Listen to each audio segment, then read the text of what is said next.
Heck of a week here on First Take, but it hasn't been such a good week for Giannis Antetokounmpo, who was officially ruled out of tonight's matchup with the Brooklyn Nets, the Bucks' final home game of the season. He had made a request to play one final time, potentially, in Milwaukee with his brothers, Thanasis and Alex. That is not going to be granted for the rest of this season. Who knows about the future? But David, the way this has all been handled, I know you have an interesting take about the Bucks versus Giannis saga. I'm glad Perk is here to witness this because Giannis and the Bucks front office are suffering from a chronic case of failing to stand on business. And as a result, they have wasted 365 days of all of our lives because this should have been handled last summer when Giannis wanted to leave Milwaukee but did not want to look like the bad guy. And Milwaukee should have moved on from Giannis to get as many picks as they could, but did not want to look like the bad organization. They didn't want to look like bad guys. They didn't want their fans to be miserable. They didn't want to hate each other. A year later, both of them look like the bad guys.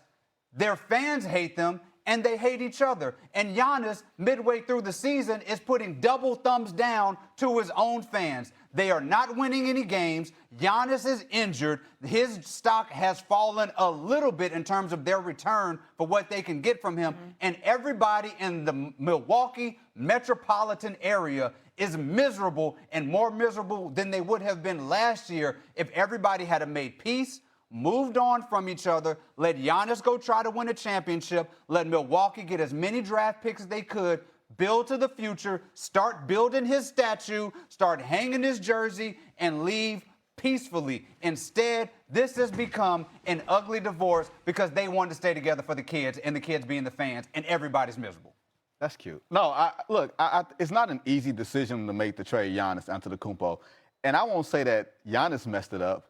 I might say the New York Knicks messed it up by trading all their draft capital for Mikal Bridges because had they held on to it, had they not gotten a little too thirsty, they would have had the draft capital that the Milwaukee Bucks would have wanted. Giannis would be in New York, and this would be a totally different ballgame. But I'm with you. This is, like I said before, I love R&B breakup songs. Neither one of us wants to be the first to say goodbye. That's all. Perk, you got a little Gladys Knight in you too?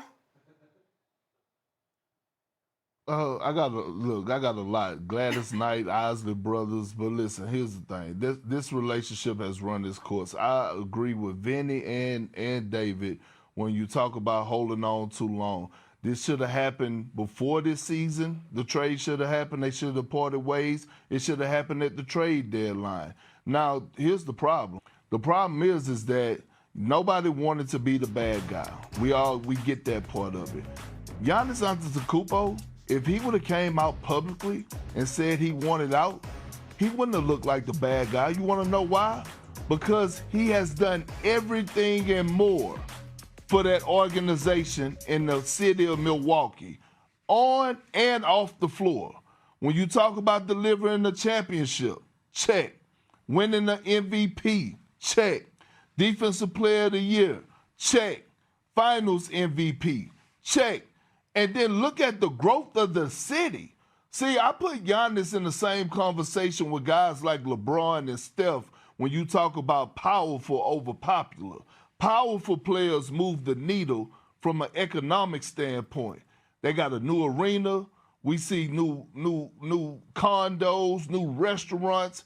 All that because of Giannis Antetokounmpo and the winning and what he's brought to the city of Milwaukee.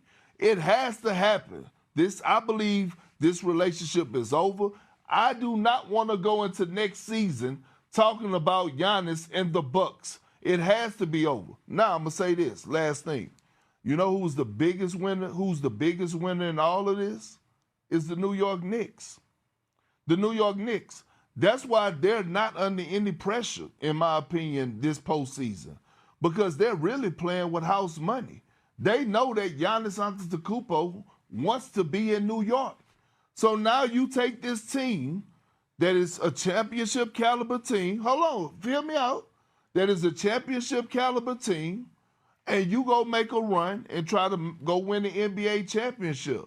Guess what? If you fall short, you got enough pieces to go trade for Giannis Antetokounmpo and run it back for the next 2-3 years with him and Jalen Brunson leading the charge. Perk, my brother, I was with you. I was all the way there with you, and then you just happened to just go a little left.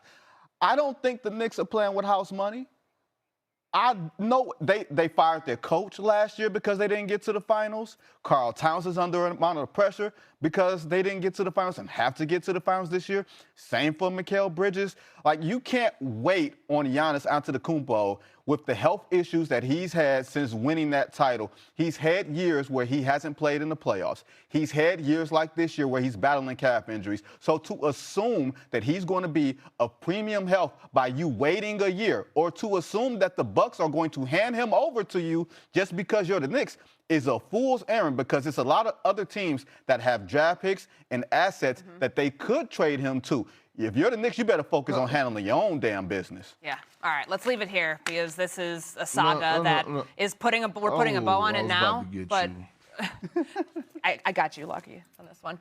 We'll get into so much more, Giannis. NBA season is upon us, so let's go around the room here. What are you guys most intrigued to see as the NBA regular season ends out? I'm excited to see how the bottom half of the East and that play-in tournament sort of shapes out. For years, it'd been boring. It'd been the Trae Young Invitational, the South Beach Classic. Does you see the same teams in the there? Bulls Invitational. Right, the Bulls to see who's going to get swept in the first round. Now you have some real compelling teams in that play-in, starting with the Charlotte Hornets, which has been one of the best teams in the league since All-Star, and they're going to be a team that is absolutely entertaining no matter how far they go come playoff time. They're going to give somebody fits. I cannot wait to see how they look, where the Hawks end up, because the Hawks have been on a roll. There are some really compelling teams in that East that are going to make for some really great first-round matchups, namely LaMelo Ball making his playoff debut. I can't wait for it. 9-seed Charlotte. I would love to see that game. What about you, Vinny? I'm looking at the Western Conference. I want to see if Denver stays at 3.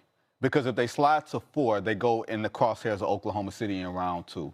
If Oklahoma City stays at 1 and it's Houston and LA in that 4-5, they have a bye to the Western Conference Finals, while San Antonio and Denver duke it out in the second round. I want to see if that holds or if there's some shifting in that 3-4-5 spot. Perk, what about you? Yeah, I'm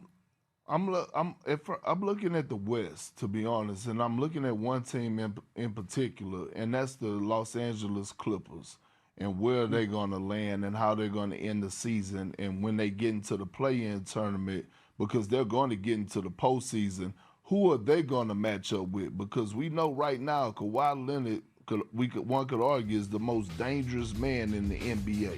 Yep, that's a 7-8 matchup as it currently stands in the West. Phoenix Suns and the LA Clippers. A lot of good basketball, a lot of good golf with